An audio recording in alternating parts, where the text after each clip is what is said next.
ఏదో పెద్ద చేప చిక్కినట్టుంది. లాగు లాగు లాగు. అరే వాళ్ళకి చెట్టు కొమ్మ ఇరుక్కుందయ్యా. లాగు. అరే త్వరగా లాగవయ్యా, లేకపోతే వల చిరిగిపోతుంది. లాగు.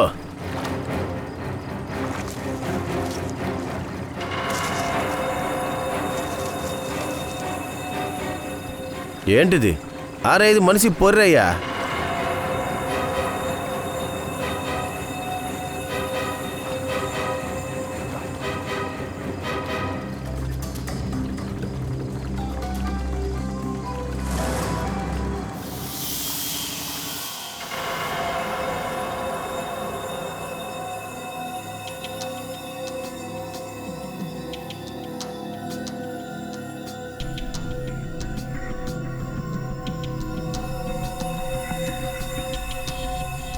బాస్, సముద్రంలో తేలుకుంటూ వచ్చిన ఈ చెట్టు కొమ్మ మామూలు చెట్టు కంటే విచిత్రమైన చెట్టు. ఎందుకంటే ఈ చెట్టు సముద్రంలో 1000 కిలోమీటర్ల దూరం నుంచి కొట్టుకుంటూ వచ్చింది. ఇది సముద్రంలో ఉన్న చాలా జీవుల్ని చంపేసింది. అయితే సోలంకి, ఈ చెట్టు ద్వారా మనకు తెలియడానికి అవకాశం ఉంది. అంటే ఎలా నీళ్లలో తేలుతూ వచ్చింది, అలాగే నీటి గుణం ఏంటి అని. అవును బాస్, అందుకే నేను సముద్రం నిపుణుడైన మెరీన్ ఎక్స్పర్ట్ డాక్టర్ జగన్ని రమ్మని చెప్పాను. అతను ఈ పుర్రెని, ఈ చెట్టు కొమ్మని పరిశీలించి ఈ తేలాడుతూ వచ్చిన పుర్రె, చెట్టు కొమ్మలు వీటిలో ఏమేమున్నాయని, ఎంత నష్టాన్ని కలగజేశాయని మనకి వివరించి చెప్తారు.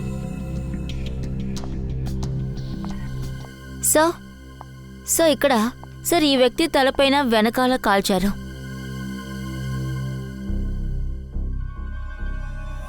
దీన్ని చూడండి బాస్. ఈ గుర్తును చూస్తుంటే ఏమనిపిస్తుందంటే చాలా దగ్గర నుంచి షూట్ చేశారు అని. సోలంకి, నువ్వు ఇది చెప్పగలవా? ఈ పుర్రె ఎంతకాలంగా సముద్రంలో ఉంది? బాస్, ఈ చెట్టు కొమ్మ మీద మనకి దొరికిన ఈ పాచుందే, ఇదే రకమైన పాచి ఈ పుర్రె కళ్ళ చుట్టూ ఇంకా 4 వైపులా అతుక్కుపోయి ఉంది చూడండి. ఈ పాచి ఏం తెలియజేస్తుందంటే ఈ పుర్రె, ఈ చెట్టు కొమ్మ చాలా సంవత్సరాలుగా సముద్రంలోనే ఉన్నాయి అని. అయితే సాలింగి సార్, ఇది ఎక్కడి నుంచి కొట్టుకొచ్చిందన్న డీటెయిల్స్ కూడా ఇప్పుడు మనకి తెలుస్తుంది. అంతేకాకుండా ఖచ్చితంగా ఇది కూడా మనం తెలుసుకోవచ్చు, ఎన్నాళ్ళు ఇది అక్కడ ఉందని. తెలుసుకోవచ్చు. తారిక, ఒక పని చేయండి. ఈ పుర్రె లోపల భాగంలో ఎన్ని బ్యాక్టీరియాస్ ఉన్నాయో వాటిని బాగా అనలైజ్ చేయండి. అలా చేస్తే వాటి వయసు తెలుస్తుంది. ఆ తర్వాత మనం ఈ పుర్రెని రీకన్స్ట్రక్షన్ చేద్దాం. సార్,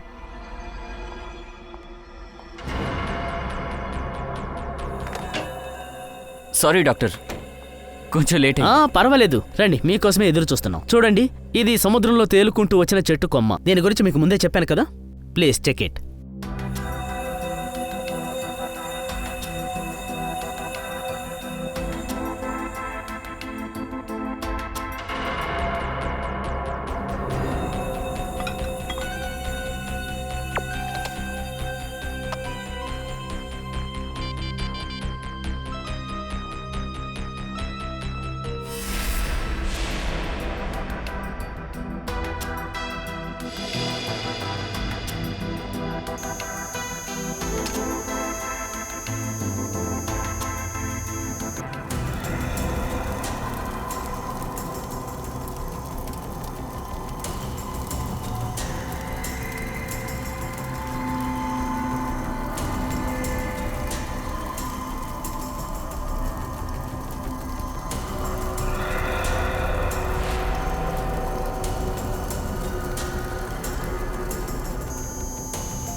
అరే వావ్ సార్, చెట్లో నుండి నూనె వస్తుంది సార్.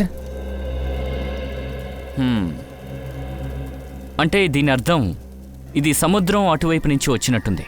అక్కడ నూనె కూడా వ్యాపించింది. ఆ నూనె దీని మీద ఫుల్గా అంటుకుంది. సార్, నీళ్ళంత నూనె నుండి చెక్క పీల్చేసిందా? ఎలాగా? మయూర్, ఇలా కూడా జరిగి ఉండొచ్చు కదా. ఆయిల్తో నిండి ఉన్న ఓడ సముద్రంలో మునిగిపోయి ఉండొచ్చు. సముద్రంలో ఆ చుట్టుపక్కలంతా నూనె అయి ఉండొచ్చు. అలాగే జరుగుండాలి. ఈ చెక్కని కాల్చి చూస్తా. ఎందుకు సార్? యాక్చువల్గా ఈ చెట్టు కాలిస్తే ఒక్కో భాగం ఒక్కోలా వెలుగుతుంది. దాని ద్వారా సముద్రంలో కలుస్తున్న ఎన్నో కెమికల్స్ గురించి మనం తెలుసుకోవచ్చు. ఆ ఫోటోగ్రాఫ్స్ని తర్వాత మనం ల్యాబ్కి పంపించవచ్చు. ఆ తర్వాత మనం తెలుసుకోవచ్చు ఈ చెట్టు ఎక్కడి నుంచి కొట్టుకొచ్చిందని. ఒకవేళ ఆ కెమికల్ పొర్ర మీద కూడా ఉందంటే ఈ క్రైమ్ ఎక్కడ జరిగిందని మనం తెలుసుకోవచ్చు.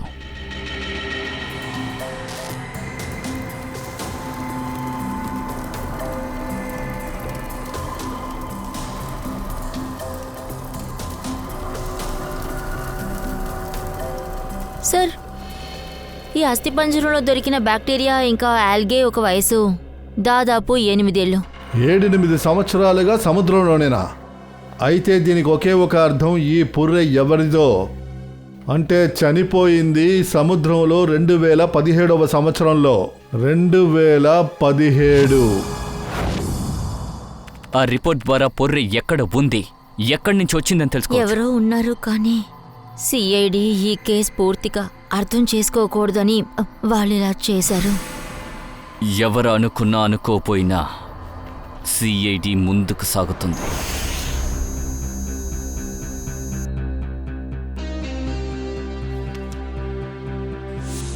దయా రిపోర్టు ప్రకారం చూస్తే ఆ పుర్రె 35-40 సంవత్సరాల వ్యక్తిదై ఉంటుంది. ఇంకా ఆ చెట్టు కొమ్మ ముక్కల్ని కాల్చి వచ్చినటువంటి వేరువేరు మంటల్ని ఫోటో తీసి ల్యాబుకు పంపించాం. ఆ మంటల నుండి వచ్చిన కెమికల్ కాంపోజిషన్ అరేబియన్ సముద్రపు నీటితో సరిపోలుతోంది. కానీ ఆ మంటల కెమికల్ కాంపోజిషన్ చాలా ఎక్కువగా చౌలెన్ సముద్రపు నీటితో సరిపోలుతోంది. దీనికి అర్థం చౌలిన్ సముద్రపు అడుగు నుంచి బయటకొచ్చిన పుర్రె కొట్టుకొస్తున్న కొమ్మకి ఇరుక్కుని అరేబియన్ సీకి వచ్చిందా? ఖచ్చితంగా. సోలంకి చెప్పాడు ఆ పుర్రె లోపలి భాగంలో బ్యాక్టీరియా దొరికిందని. అది ఏం చెప్పాడంటే ఫర్మెంటేషన్ బ్యాక్టీరియా అన్నాడు. ఇంకా మెరైన్ ఎక్స్పర్ట్ డాక్టర్ జగన్ రిపోర్ట్లో ఇది కూడా చెప్పారు. ఆ పుర్రెకు పైన కొన్ని ఫెరస్ ఆక్సైడ్ యొక్క ట్రేసెస్ దొరికాయని. ఫెరస్ ఆక్సైడ్ ఇనుము తుప్పు. సార్, కానీ సముద్రం లోపల ఒక బుర్రలో ఇనుము తుప్పు ఎలా వస్తుంది సార్? అదే కదా. ఆ పొర్రె 8 ఏళ్ల నుంచి నీటిలోనే ఉంది. ఆ తర్వాత కొట్టుకొచ్చిన కొమ్మకి అది చిక్కుకుంది. అందులో మనకి నూనె ట్రేసెస్ కూడా దొరికింది. ఒకవేళ ఈ పుర్రె మునిగిపోయిన షిప్ యొక్క లోపల భాగంలో ఇరుక్కుపోయి ఉంటే, మునిగిన ఓడ దాన్ని కనిపెట్టి తీరాలి. గత 7-8 సంవత్సరాలుగా ఆ సముద్రపు భాగంలో ఏదైనా ఓడ మునిగిందా అని తెలుసుకోవాలి. సార్, ఇదే 1955లో సాలీ బ్యాక్ వాటర్స్లో అరేబియన్లో మునిగిన షిప్. దీని పేరు మూన్ బోట్ 15Y. ఇది ముంబైలో జరగబోయే ఒక పెద్ద ఫంక్షన్లో చాలా ఖరీదైన పారంపర్య, చాలా గుర్తులు ఇంకా సంతకాలు చేసినవి స్టోర్స్ని తీసుకొచ్చింది. ఇంకా ఏదో టెక్నికల్ ప్రాబ్లం వల్లే మునిగిపోయింది. జూన్ 2005, దాదాపు 50 ఏళ్ల తర్వాత మా సెంటర్ ఈ షిప్ ని రీసెర్చ్ చేయడానికి ప్లాన్ చేసింది. తర్వాత ఏమైంది? రీసెర్చ్ ఓకే అయిందా? లేదు సార్, ఎందుకంటే ఆ రీసెర్చ్ కి సంబంధించిన 4గురిలో నేను తప్ప ఇంకెవరు తిరిగి రాలేదు. ఏంటి? తిరిగి రాలేదంటే? అదేంటంటే అది 3 డైవింగ్ ఆల్కాలజిస్ట్ మేహుల్, అంత్రా, రణ్బీర్ సార్. వాళ్ళెవరూ నీళ్ళ నుంచి బయటికి రాలేదు. తర్వాత ఇక వాళ్ళు ఏమయ్యారు? మేము వాళ్ళని వెతకడానికి చాలా ప్రయత్నించాం, కానీ ఆ ముగ్గురు గురించి ఏమీ తెలియలేదు. నేను మాత్రమే తిరిగి రాగలిగాను. ఒకవేళ అదేంటంటే నేను వాళ్లతో నీళ్లలోకి వెళ్ళలేదు. ఆ సమయం మీరు ఎక్కడున్నారు? నేను నీళ్లపైన ఉన్న బోట్లోనే ఉన్నాను. ఒక్క నిమిషం. అవును, మీరెవరు? సార్, నేను డాక్టర్ షికా. నేను ఆ గ్రూప్లోని జూనియర్ మెంబర్గా ఉన్నాను. చాలాసేపైనా ఎవరు బయటికి రాలేదు. నేను సెంటర్కి ఇన్ఫార్మ్ చేశాను. ఇక్కడి నుంచి ఒక రీసెర్చ్ టీం అక్కడికి వచ్చారు. తర్వాత షిప్లో ఉన్న వస్తువులన్నీ తీశారు. చాలా రోజులుగా వాళ్ళ కోసం వెతికారు, కానీ ఏమీ దొరకలేదు. ఓకే డాక్టర్ నైనా, ఆ ఓడకి సంబంధించిన వస్తువులు ఏవైతే మీ దగ్గర ఉన్నాయో, అంటే వాటన్నిటినీ మా రీసెర్చ్ సెంటర్కి తీసుకువెళదామని అనుకుంటున్నాం. Yes sir, 1 second. హలో జోజో, త్వరగా ఆఫీస్కి రండి. జోజో ఎవరు? Sir, inventory in charge. మాకు రాబోయే వస్తువుల గురించి రికార్డ్ ఆయన దగ్గరే ఉంటుంది.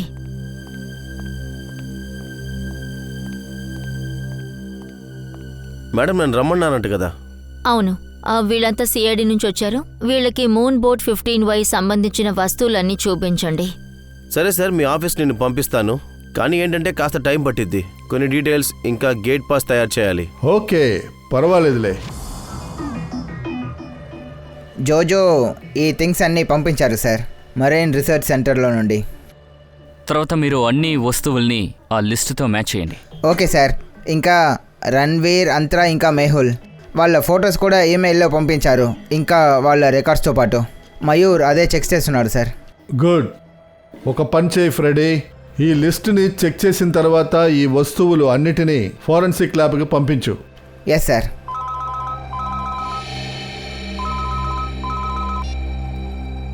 Doctor Tarika. Okay, great, thanks. Sir, ఆ అస్థిపంజరాన్ని రీకన్స్ట్రక్షన్ చేశారు. డాక్టర్ తారిక ఫేస్ ఇంప్రెషన్ని మెయిల్ చేశారు. గుడ్. మయూర్, సార్, కొంచెం అందులో ఉన్న ఫేస్ని చెక్ చేయి. సార్ ఇదే ఆ వ్యక్తి మోహన్ సార్. మయూర్, రణ్బీర్, మెహుల్, అంతరా వీళ్ళ ముగ్గురు మొహాలు చూపించండి. సార్ ఇదిగోండి సార్. తర్వాత ఆ పొర్రెతో చేసిన మొహం పడవలో కనిపించకుండా పైన ఎవరితోనూ మ్యాచ్ అవ్వలేదే. మ్యాచ్ అవ్వలేదు సచిన్, అయినా ఈ పుర్రెతో ఈ ముఖాన్ని చేశాడు కదా, దాన్ని మయూర్ మన రికార్డ్స్తో మ్యాచ్ చేసి చూడు.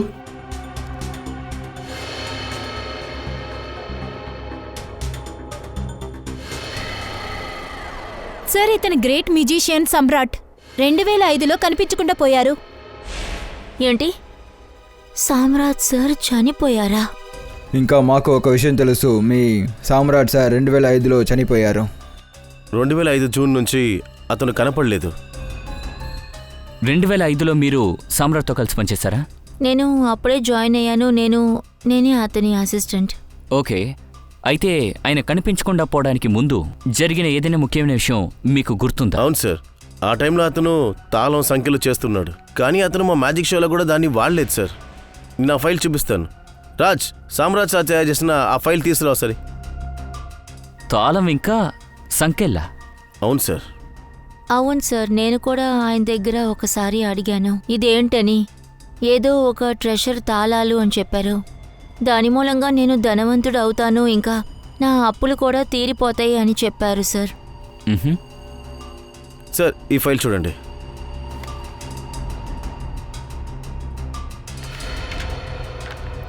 సార్, చూడ్డానికి ఇది తాళం వెళ్ళే ఉండదు, కానీ ఇది తాళమే సార్. తర్వాత తాళం సంఖ్యలు ఆయన తీసుకెళ్ళిపోయాడు అనుకుంటా సార్. ఆ రోజు మా దగ్గర డబ్బులు నన్ను వెతుకుంటే వస్తాయని చెప్పారు sir.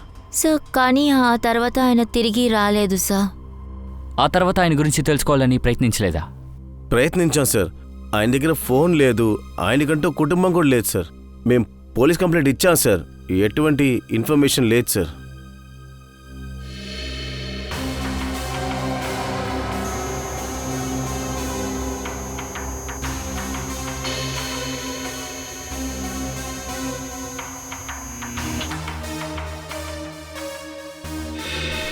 Okay, next.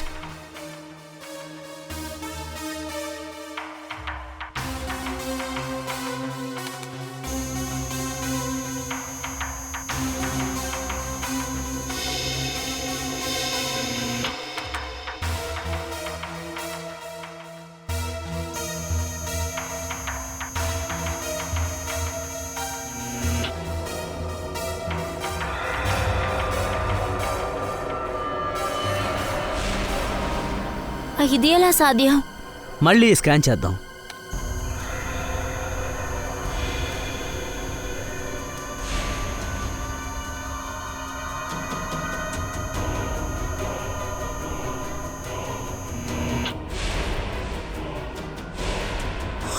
My God, ఇదేమై ఉంటుంది? డాక్టర్ సార్ ఏమైంది? మమ్మల్ని అర్జెంటుగా రమ్మన్నారంట. దయా, షిప్లో దొరికిన అన్ని ఆర్టిఫాక్ట్స్, ఈ పురాతన వస్తువులన్నిటినీ కార్బన్ డేటింగ్ చేశాం. ఇక్కడున్న ఈ వస్తువులన్నీ 16వ శతాబ్దానికి చెందినవి, వీటిలో ఒక్కటి తప్ప. మీరేమంటున్నారు? మూన్ బోట్లో అన్ని వస్తువులు దొరికినాయి, కానీ అందులో ఒకే ఒక వస్తువు 16వ శతాబ్దానికి కాదా? కాదు. అయితే అది మూన్ బోటుకు సంబంధించిన వస్తువు కాదంటున్నారా? ఖచ్చితంగా కాదు. ఇంకా అది పురాతన వస్తువు కూడా కాదు. అది ఒక చిన్న ఆయుధం. ఇదిగో చిన్న కత్తి. దీన్ని 2002-2003లో తయారు చేసుంటారు. సార్ 1955లో ఈ షిప్ మునిగింది. ఆ తర్వాత అందులో 10-15 సంవత్సరాల పాత ఆయుధం దొరికిందంటే దానికి అర్థం సముద్రపు లోపలున్న మూన్ బోట్ అక్కడ ఏదో ఒకటి జరిగింది. అప్పుడే అంత్రా, రణ్వీర్ ఇంకా మేహుల్ కనబడకుండా పోయారు 2005లో. కానీ ఇంకా సామ్రాట్ అక్కడ ఉండడం కో ఇన్సిడెన్స్ కాదు సార్. అయితే సార్ ఇందులో సామ్రాట్కి కూడా సంబంధం ఉందన్నమాట. ఆ సంఘటనలో రణ్బీర్ ఇంకా మేహుల్ అంతరా ప్రాణం పోయింది నీళ్ళ లోపల. మనం ఇప్పుడు సముద్రపు లోతుల్లోకి వెళ్ళాలి. అప్పుడే మూన్ బోట్ చెత్తను గెలకగలం.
ఆ తర్వాత దొరికిన ఈ 2 అస్థిపంజరాలు, ఇందులో ఈ అస్థిపంజరం మెహల్ది, ఇక ఇదేమో ఆంత్రాది. ఇంకా ఇది మొట్టమొదటి దొరికిందే పుర్రె, ఈ అస్థిపంజరం సామ్రాట్ది. మరైతే రణ్వీర్ ఎక్కడికి వెళ్ళాడు? అలా అయితే మేహుల్, రణ్వీర్, ఆంత్రా నీళ్ళ నుంచి బయటికి రాకపోతే మరి రణ్వీర్ ఎక్కడ? వాడి బాడీ దొరకలేదు కదా. సార్ ఒకవేళ ఈ అన్ని విషయాలు రణ్బీర్ చేస్తున్నాడా? అయిండొచ్చు కవిన్. కానీ సార్, సామ్రాట్కి వీళ్ళ ముగ్గురికి ఏంటి సంబంధం? ఆ విషయాన్ని మనం కనిపెట్టాలి పూర్వి. ఎవరు చెప్తే సామ్రాట్ అక్కడికి వెళ్ళాడని. ఎందుకంటే ఆయన తయారు చేసిన లాక్ ఆ మూన్ బోట్లో కంపార్ట్మెంట్కి వేయబడింది. అది 2005లో చేసింది. అప్పటి నుంచే అతను కనపడలేదు. అలా అయితే సార్ షికాని మనం మళ్ళీ విచారించాలి. తను మాత్రమే ఒంటరిగా వచ్చింది ప్రాణంతో. దానికంటే ముందు మనకి మూన్ బోట్ ప్రాజెక్ట్ వీడియో కావాలి. అది కూడా మెరైన్ సెంటర్కి వివరాలు ఇవ్వకుండా. లేదంటే ఆ వీడియో ద్వారా ఏదైనా మోసడి కూడా జరగచ్చు. ఇంకా ఆ టేప్ ఈరోజు రాత్రికే కావాలి.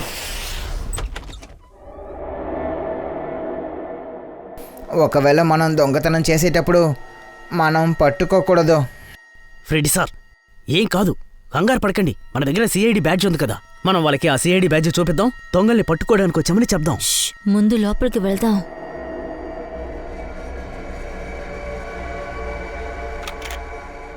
సార్, లోపల అర్కాజ్ రూమ్ నుంచి ఏదో శబ్దం వస్తుంది. మీరిద్దరు వెళ్ళండి, నేను ఇప్పుడే పంకజ్, వస్తాను. హే ఆగు.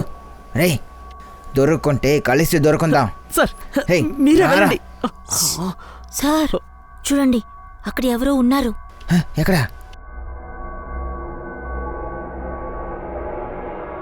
లైట్ ఆఫ్ చేయి, ఆఫ్ చేయి, ఆఫ్ చేయి.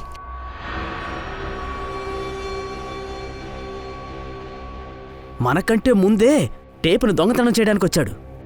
ఏసీపీ సార్ మన దగ్గర చెప్పారు కదా, టేప్ని దొంగిలించడానికి ఇంకొకరిని కూడా పంపించారు అని.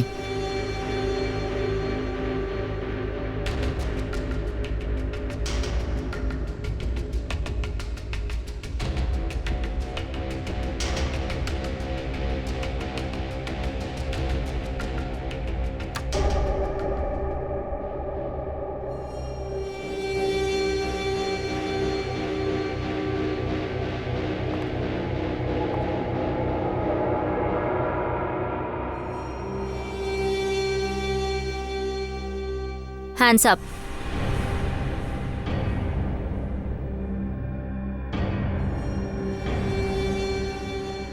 ఎవరు నువ్వు?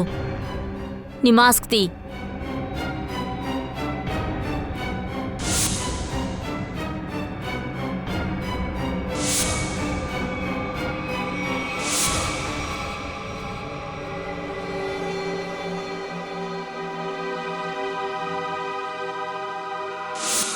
నేను డాక్టర్ శిఖా.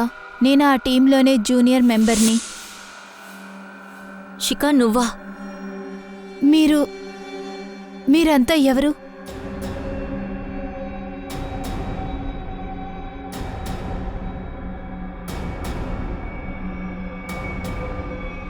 సిఐడి?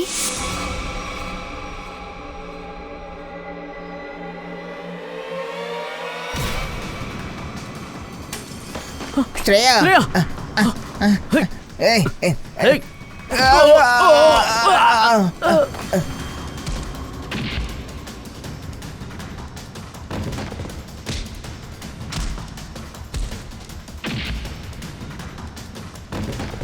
ఏయ్! ఇలా చూడు, ఇలా చూడు. నేను ఆడవాళ్ళకి మర్యాద ఇస్తాను.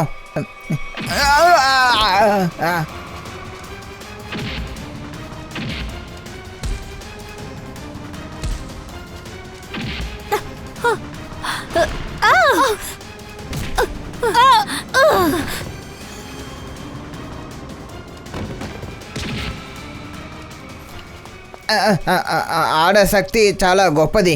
కానీ ఇలా చూడమ్మా, ఇప్పుడు పరిగెత్తకు.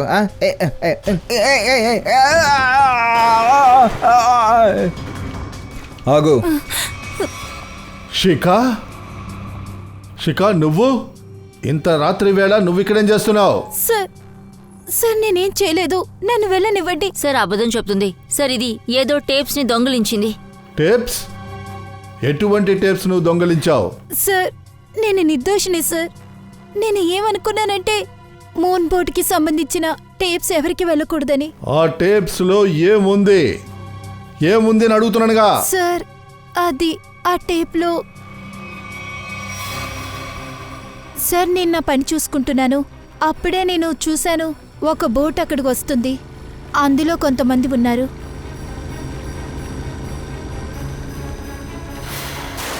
సార్ కాసేపు తర్వాత ఆ బోట్లోంచి ఒక వ్యక్తి ఆ నీటిలోకి దూకాడు. కాసేపు తర్వాత అతను పైకొచ్చాడు.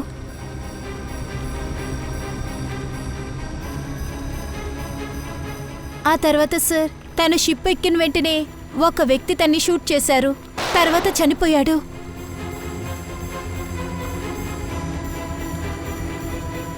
తర్వాత సార్ వాళ్ళిద్దరూ ఆ నీటిలోకి దూకారు. నేను భయపడ్డాను సార్. నేనేమనుకున్నానంటే ఆ నేరస్తుడు నన్ను చూసి చంపేస్తాడని. నా బోట్లో ఒక కెమెరా ఉంది, అందులో అన్నీ రికార్డ్ అయి ఉన్నాయి. ఆ రికార్డింగ్ టేప్సే నేను తీసుకున్నాను సార్. అలా అయితే సామ్రాట్ హత్యని ఈమె చూసింది, ఎందుకంటే ఆయన తలపైనే బుల్లెట్ తగిలింది. నువ్వు ఆ టేప్స్ని ముందే దొంగతనం చేసుండాలి కదా. ఈ రోజే చేయాలి అని ఎందుకు అనుకున్నావు?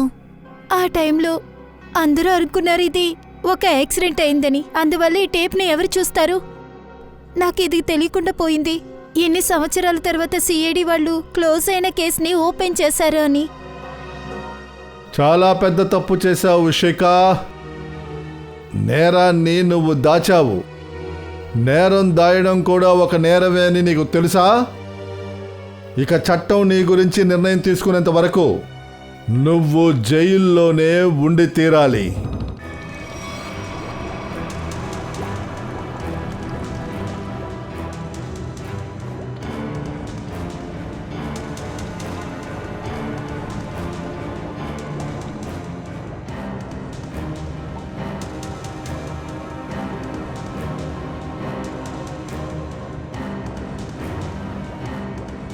ఒక్క నిమిషం పాస్ చేయండి.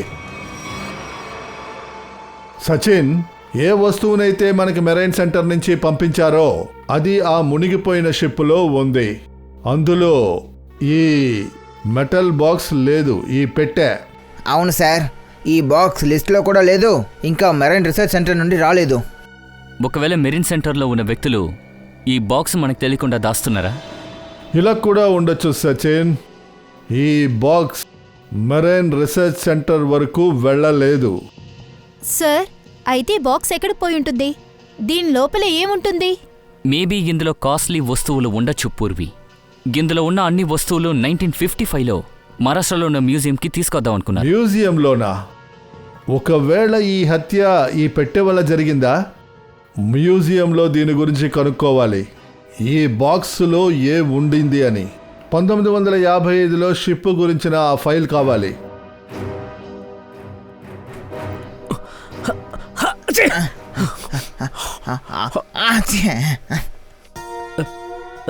సార్ ఇక్కడేంటి ఎంత దుమ్ముంది? ఈ ప్లేస్ని శుభ్రం చేయకూడదని చెప్పారు అనుకున్నాను. మనుషుల్ని రోగులుగా చేయడానికి అన్ని ఏర్పాట్లు చేశారు.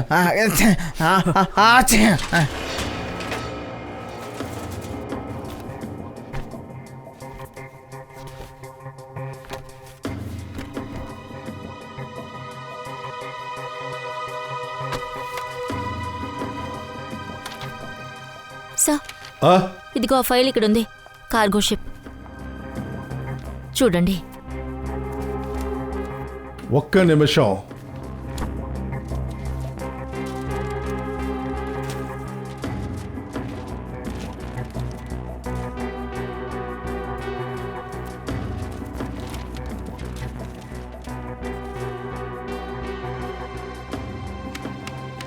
ఇక్కడ చూడండి, మెటల్ చెస్ట్, పెట్టె, మొఘలాయుల నగలతో నిండిన ఒక పెట్టి 1955 లిస్టులో ఉంది, కానీ మెరైన్ రీసెర్చ్ సెంటర్ ఇన్వెంటరీలో లేదు.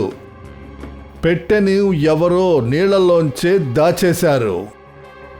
సార్ ఈ పని ఎవరు చేసుంటారు? శ్రేయా, ఈ పనిని ఎవరైతే చావలేదో వాళ్లే చేసుండాలి. సార్ నీటి లోపలికి సామ్రాట్, అంత్రా, మెహుల్, రణ్వీర్ వెళ్లారు. ఇంకా సార్ వీళ్ళల్లో 3 అస్థిపంజరాలు మనకు దొరికింది. సార్ ఒకవేళ రణవీర్ కూడా చనిపోయి ఉంటాడు. తన శవాన్ని చేపలు తినుంటాయి, లేదంటే నీటి వేగానికి బాడీ లోపలికి కొట్టుకుపోయి ఉండొచ్చు. పంకజ్, ఇది జరిగిందనే మనం అనుకుందాం, కానీ పెట్టె ఎక్కడికి పోయింది? నగలతో నిండిన ఆ పెట్టె తానుగానే మాయమై ఉంటుందా? కాస్త ఆలోచించి చూడు. సమ్రాట్, మియూల్, అంతరా వీళ్ళు 3 షిప్పులోనే ఖైదీలుగా ఉన్నారు. వాళ్ళ అస్థిపంజరాలు మనకు దొరికాయి, కానీ రణ్బీర్ది ఏదీ దొరకలేదు. రణ్బీర్ గుర్తుగా మనకు ఒక చిన్న పీస్ దొరకలేదు. దీని అర్థం ఏంటంటే ఏదో ఒకటి చేసి ఆ పెట్టెతో రణ్బీర్ అక్కడి నుంచి మాయమై ఉండాలి. ఈ పనులన్నీ కూడా రణ్బీర్వే. కానీ సార్, ఇప్పటి వరకు అందరూ రణ్వీర్ చనిపోయాడనే అనుకుంటున్నారు. ఒకవేళ ప్రాణాలతో ఉండనా మనం వాడిని ఎలా కలిసేది? ఇలా కూడా అయ్యి ఉండొచ్చు సార్. రణ్వీర్ ఆ బంగారాన్ని అలాగే అమ్మే తప్పు చేయలేదు సార్, లేదంటే దొరుకుంటాడు. ఖచ్చితంగా. ఇప్పుడు నెక్స్ట్ మనం కనిపెట్టే తీరాలి. అది జరిగిన సమయంలో ఇటువంటి నగల వ్యాపారులు ఎంతమంది ఉన్నారు? బంగారం, వెండి, ఆభరణాలను వ్యాపారం చేసే వ్యాపారులు. ఈ రణ్వీర్ అటువంటి వ్యక్తినే వెళ్ళి కలిసి ఉంటాడు. అటు చూడండి.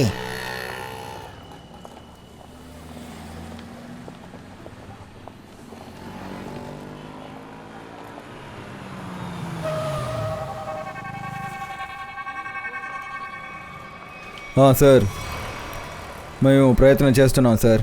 ఇంతవరకు ఏది దొరకలేదు. మీకు ఏదైనా తెలిసిందా సార్? మేము చూస్తున్నాం సార్. మీకు ఏదైనా తెలిస్తే మాకు చెప్పండి. రండి రండి అమ్మగారు, వాడు వచ్చే ముందు వచ్చేయండి. రండి, నేను ఇది క్లోజ్ చేస్తాను. తప్పు జరగకూడదు కదా. రండి రండి, చెప్పండి ఏం చేయాలి? వాడే వీడు. ఏదో దారుణమైన చోట్ల ఉంది. ఎవరో మమ్మల్ని ఫాలో అవుతూ వస్తున్నారు. అర్థం కాలేదా? నేను చెప్తాను. చాలా కష్టపడి మీ కొట్టికి వచ్చాము. ఒక దొంగ మమ్మల్ని ఫాలో చేస్తూ వచ్చాడు. కింద నించున్నాడు. అటువైపు రండి, చూపిస్తాను. అటువైపు రండి రండి. అటు చూడండి, ఫోన్లో మాట్లాడుతున్నాడు. వాడు ఫ్రెండ్స్ని ఇక్కడికి పిలుస్తున్నాడు అనుకుంటాను. అరేరే, మీరు ఇక్కడే ఉండండి, నేను పోలీసులకు ఫోన్ చేస్తాను. చేయండి. పోలీస్. అరే సేటు, మీరేంటి ఇలా చేస్తున్నారు? పోలీసులకి ఫోన్ చేయకూడదు, అందరూ ఉన్నారు కదా. మేము తీసుకొచ్చిన వస్తువు కదా, అది వ్యత్యాసమైన వస్తువు. వ్యత్యాసమైన వస్తువా? నేను చెప్పను, చూపిస్తాను. రండి అమ్మగారు, రండి.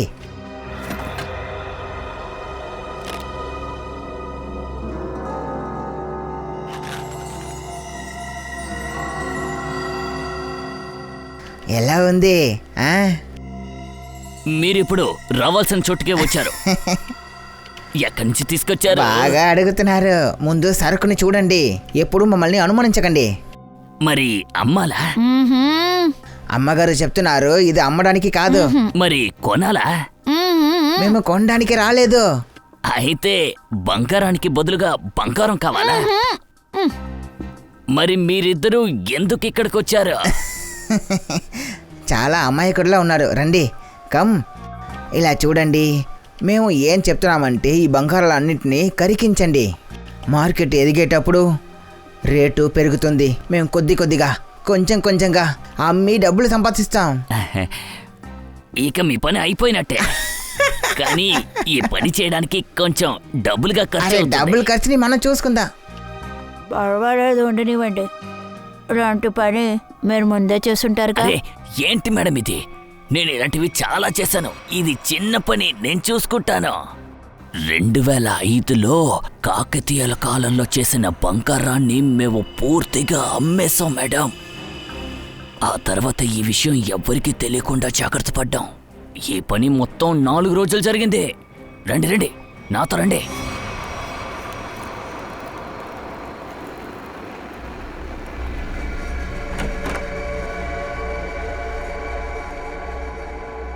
హే తమ్ముడు, సేటు సరుకు తీసుకొచ్చారు, దాన్ని కరిగించాలి.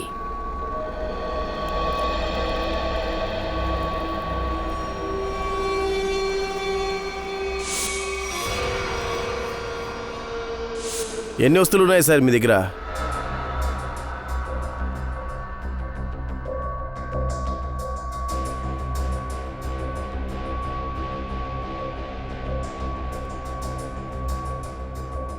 జోజో నువ్వా?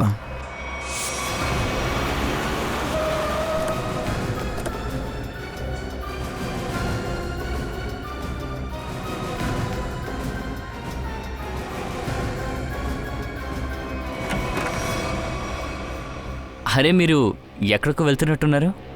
మేము టీ తాగేసి టిఫిన్ తినేసి రాత్రి వరకు ఇక్కడే ఉందామని చూసాం. ఏమైంది? మీరెందుకు అలా చూస్తున్నారు? మిమ్మల్ని చూస్తుంటే మేము గుర్తులేనట్టే ఉంది, అవునా? క్షమించండి, మీ మిత్రుడు జోజో మాతో రాలేదు, కానీ మీ అడ్రస్ని మాకు చెప్పాడు. జోజోనా? కానీ ఎందుకు? ఎందుకంటే సముద్రంలో దొరికే అరుదైన వస్తువుల్ని తీసుకుని బజార్లో అమ్మే వ్యక్తి అతను. మీతో చేతులు కలిపి. నాతో పాటా? ఏంటి వేళాకోళం చేస్తున్నారు? ఇలా చూడండి మేడం, మీకు సంబంధించిన అన్ని ఆధారాలు మా దగ్గర ఉన్నాయి. మీ మంచికే చెప్తున్నాను, మీరే నిజం చెప్తే మంచిది. నేనే సముద్రంలో దొరికిన ఆ వస్తువుల్ని తీశాను. మీతో కలిసి ఈ పనిని ఎవరు చేశారు? ఇంకెవరూ లేరు సార్. అబద్ధాలాడుకో. 2005లో నువ్వక్కడ లేవు కదా. అలాంటప్పుడు ఆ నిధి నీ దగ్గరికి ఎలా వచ్చింది? కొంతమందిని సెట్ చేశాను. అప్పుడు జూనియర్ వింగ్లో ఉండేదాన్ని. ఇదేదో బాగుంది. మీరు సముద్రం మీదకి వెళ్ళలేదు, సామ్రాట్ని మీరు చంపలేదు. మరి ఎవరు మీకు సాయం చేస్తున్నారు? సార్ కొంతమంది నాతో ఉండేవాళ్ళు. వాళ్ళకి పేరుంటుందిగా.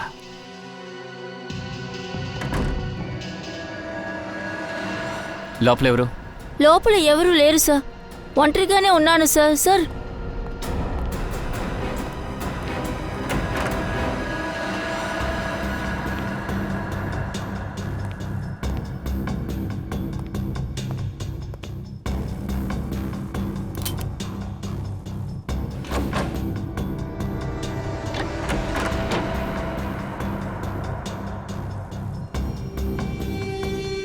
ఎవరదే? బయటికి రా. మర్యాదగా బయటికి రా.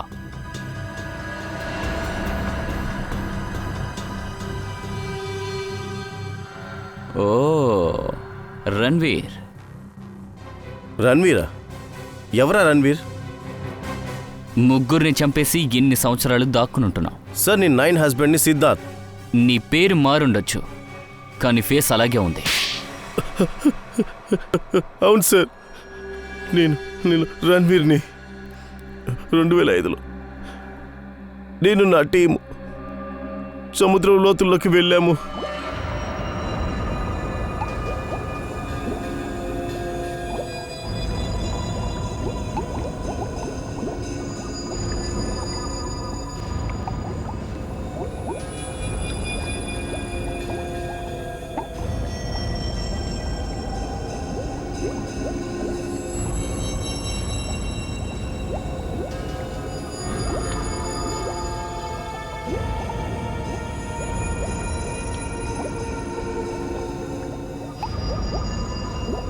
ఆ వస్తువు గురించి నాకు మాత్రమే తెలుసు, ఇంకెవరికీ తెలీదు.